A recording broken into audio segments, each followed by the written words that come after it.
Welcome to section 4.3.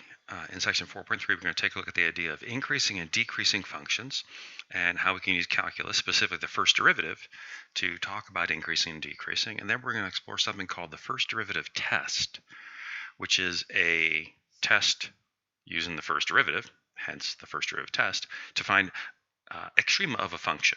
Okay, so we have two objectives for this entire section.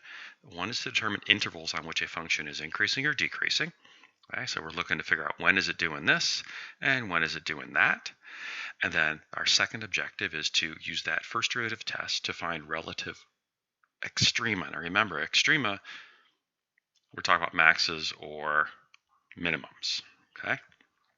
All right, so what we're going to do is we are going to quantify something we've kind of been talking about a little bit here and there, but we're going to specify how it works with calculus. First off, just to review really quickly about the definition of increasing and or decreasing. All right, so a function is said to be increasing on an interval when, for any two numbers x sub 1 and x sub 2 in the interval, with x sub 1 less than x sub 2, the implication is that f of x sub 1 will be less than f of x sub 2. Right? So what does that really say? Well, pick two numbers on an interval, right? So that the first one is smaller than the second one, so that x sub 1 is less than x sub 2. Then, if a function is increasing, the y value for the first one should be smaller than the y value for the second one. And that kind of makes sense. If a function's going up, if I call that x sub 1 and that x sub 2, then the y value there and the y value there, right? For it to be increasing, y1 better be smaller than y2. But this is calculus, so we make it more complicated than that. We don't say y1, we say f of x1 and f of x2, which is just the more accurate way to say y1 and y2. Okay. Well, if increasing means that, then what would decreasing mean? Well, if increasing means pick two x's and it goes up, then decreasing just means pick two x's. Oh, that's a typo, isn't it? Right? That should say greater than right there. Whoops. Wow, and I copied that straight out of the book. So decreasing means that the first one, the first y, should be bigger than the second y if your function is decreasing. Okay? Now, if you're one of those people that needs to look at a picture, here we go. Decreasing interval, increasing interval, and of course there's always the possibility of an interval of constant. Okay? Now, here's where calculus comes into play. Okay? So this paragraph right here is where calculus comes into play. A positive derivative implies that a function is increasing. A negative derivative implies that the function is decreasing. Now, I'm being lazy here when I'm saying derivative, and what I really should be saying is a positive value of the derivative for x values on an interval. But when you add all that extra words, it just becomes cumbersome. Right? If you happen to have an interval where the derivative is 0, then you have constant. Right? So over here on this picture, I'm just going to focus just on this first interval over here on the left. Now, clearly from the picture, we can see that that is a decreasing function. The way that calculus can tell us that we have a decreasing function is if the value of the derivative for all x's on that interval is less than 0, if the value of the derivative is always negative, then you're looking at a decreasing function. Right? All right, so here's the problem with this definition or this picture. Is that definition and that picture are both useful but useless. Let's take a real hard look at this definition. And I'm just going to focus just on the increasing part of this definition. So just here. Right? The definition says that if you pick any two numbers, that this relationship will hold. And since the definition says you have to be able to pick any two numbers, the only way to use that definition to show that a function is increasing, or decreasing for that matter, would be to test it for all pairs of numbers on an interval. Well, that's impossible because there's infinitely many numbers on an interval, and if you pair up you're going to have infinitely many pairs of numbers you'd have to test. So while this definition does tell us what increasing means, it is not a definition that we can use to prove that something is increasing, because there's no way to check for every pair of possible numbers. That's just not something that we can do, right? And the same thing with this picture down here. Right? Pictures are great, and we can use that to make things work. But the problem with using this picture to show where a function is increasing or decreasing, the problem with using a graph, okay, the limitation of a graph is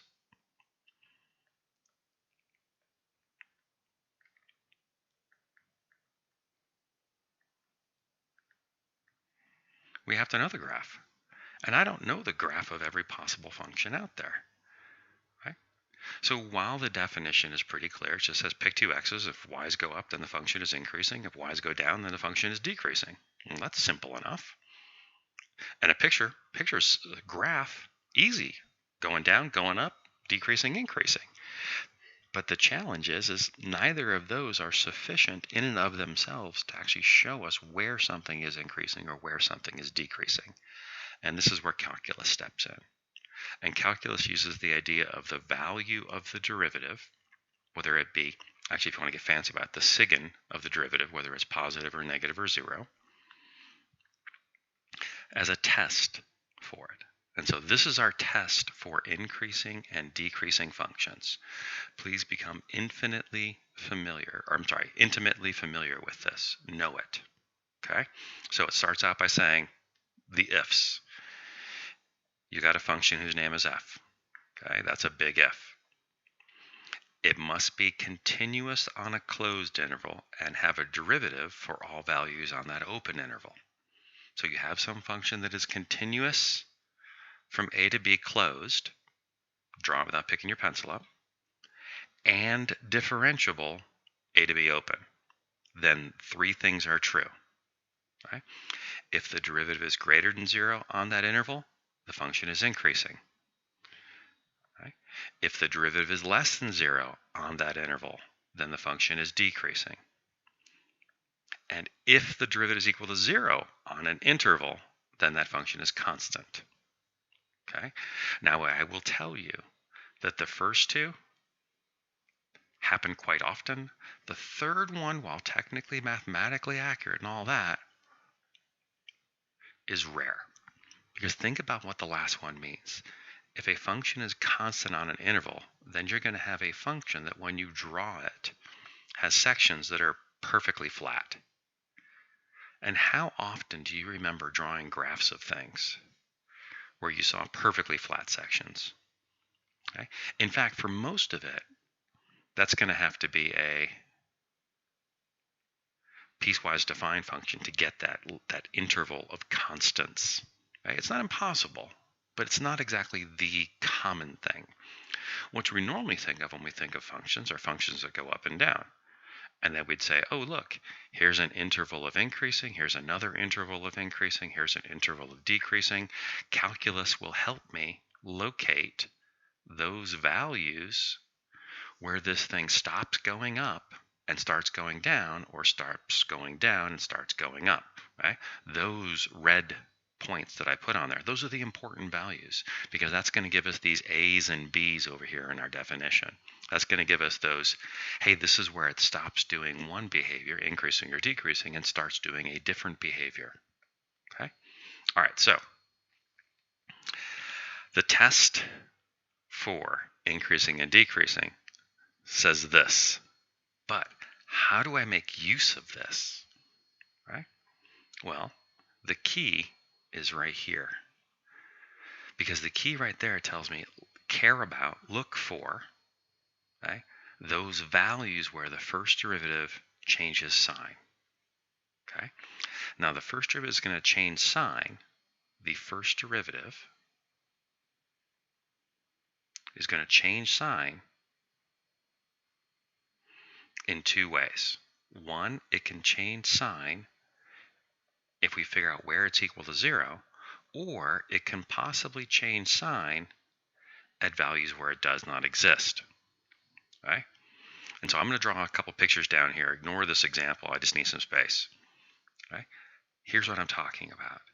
if I have a traditional kind of like a polynomialist function that's going to do something like this, okay, I can look at the graph and say, I know that it's going to be increasing here. I know it's going to be increasing here.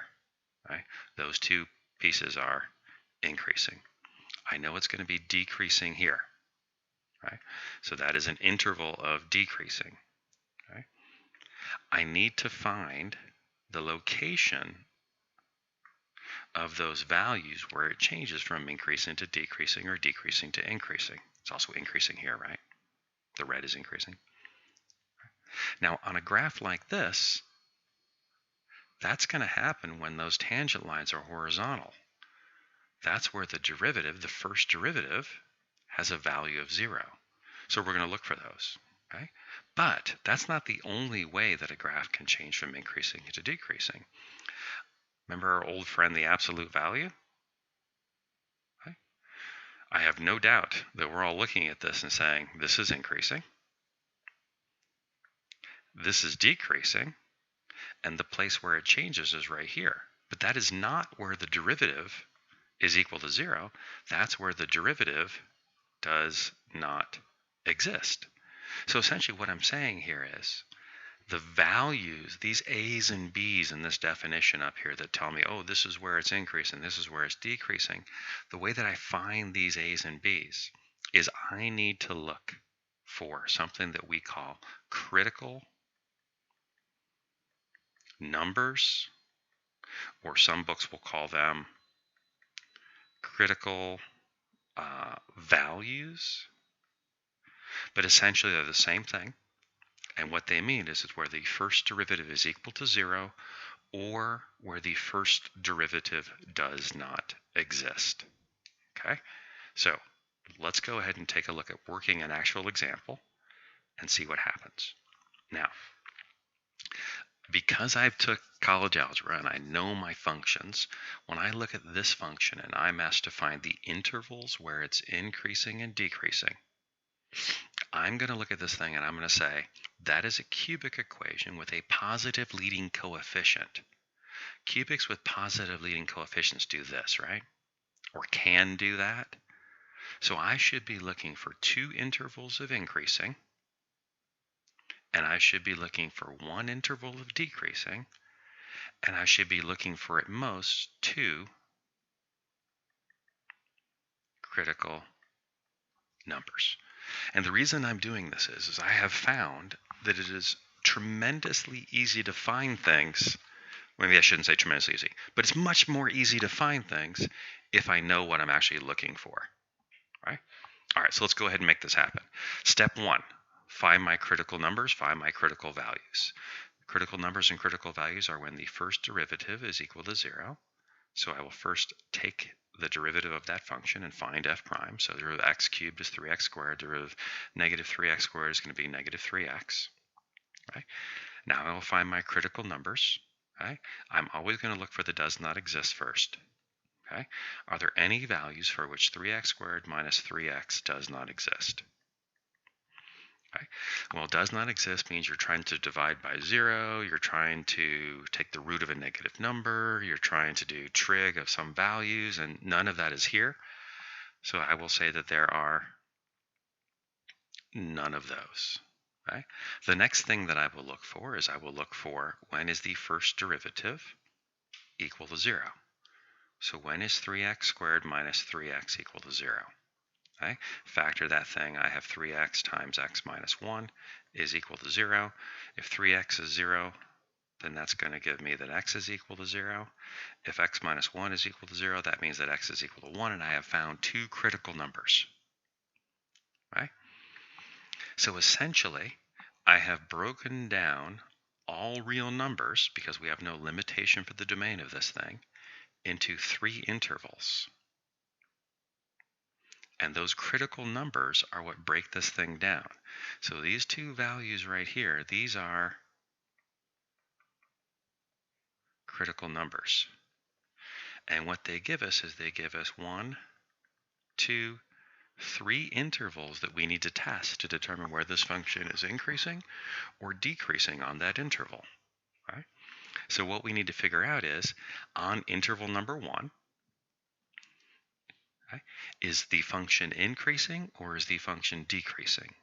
Well, the first derivative test tells me that it will be increasing if it just happens to be that the first derivative is positive on that interval. It's decreasing if the first derivative is negative, and it's constant if the first derivative is equal to 0. Well, the great thing about inequalities is, on an interval, you don't have to test every value. You can just test any value. And whatever it is for that value, it will be for that entire interval. So then I need a number on that first interval to use. I am just going to choose an easy number. I will choose that x equals -1. That's going to be my test number. Right? And I will find the value of the first derivative at -1. So that's going to be 3 times -1 squared minus 3 times -1. That's going to be 3 plus 3, which is 6. 6 is greater than 0. If the derivative is greater than 0 at -1, that means the derivative is greater than 0 for that entire interval, or f prime is greater than 0 on interval number 1. Now I'm going to do the same thing for interval number 2. Okay? I'm going to choose a value for x somewhere in that interval. Looks like I don't have a choice. I'm going to use 1/2.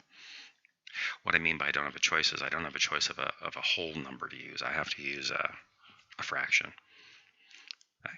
I will find the value of the derivative at 1/2. Okay? That's going to be 3 times 1/2 squared minus 3 times 1/2. That's going to be 3/4 minus 3/2, which is -3/4. That's negative. So that means that on that entire interval, the first derivative is going to be negative. F prime is less than 0. Now I'll check interval number 3. Right? Interval number 3. Okay. I'm just going to arbitrarily pick a number. I am going to choose 2.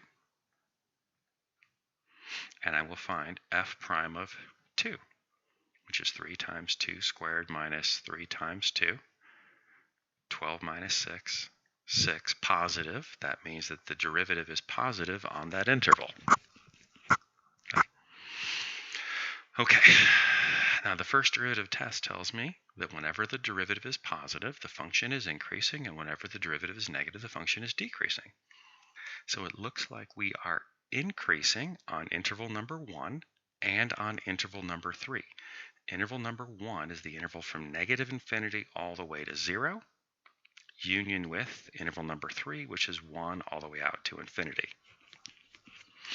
First derivative test tells me that I am decreasing when I'm negative. That's interval number 2 there.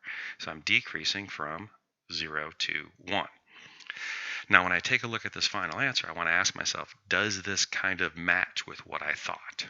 Well, this picture right here is what I was thinking it should look like. And yeah, I got 2 intervals of increasing, 1 interval of decreasing. I'm feeling pretty good about this. Now, before I move on, though, I want to talk about some of the things that happened in here that you might not have seen as they were happening. Okay? These problems are going to get more and more complicated. There are more and more moving parts. There's more and more stuff that we're doing. So did you notice how I kept labels and I kept track of things in unique ways? Right? You'll notice that I never evaluated a function unless I defined what that function was. I defined f prime, I defined f prime, I defined f prime, I defined f prime. This way, when I look back at this 10 minutes from now, 2 years from now, I can know what I'm doing. Okay? When I set up my number line here and labeled things, did you notice that I did not label my critical values and my test values in the same way? Because if those test values were not circled, if these were not circled, and these were not highlighted, if I look back on this 5 minutes from now, 10 minutes from now, a year from now, am I going to know which ones are the test values and which ones are the critical values? Now, I am not saying that the proper way to do this is to circle test values and don't circle critical values. What I'm saying is you need to find a way that works for you, that makes sense, so that you can tell the difference between your test values and your critical values. Now, I've seen some students copy what I do. I've seen some students put test values above the number line, critical values below the number line, but you need to find some way to keep those things separate, because I will tell you that the number one mistake that I see in this is right here in that final step. And people will mistakenly put a 1 there or a -1 there, or they'll put a 2 there because they'll mistakenly use test values instead of critical values to define their intervals because they didn't write it in some way that they could tell them apart. All right, that's 20 minutes. I'm going to do another one, but I'm going to make another video for that. So I'm going to call this one right here, and I will see you back for part 2.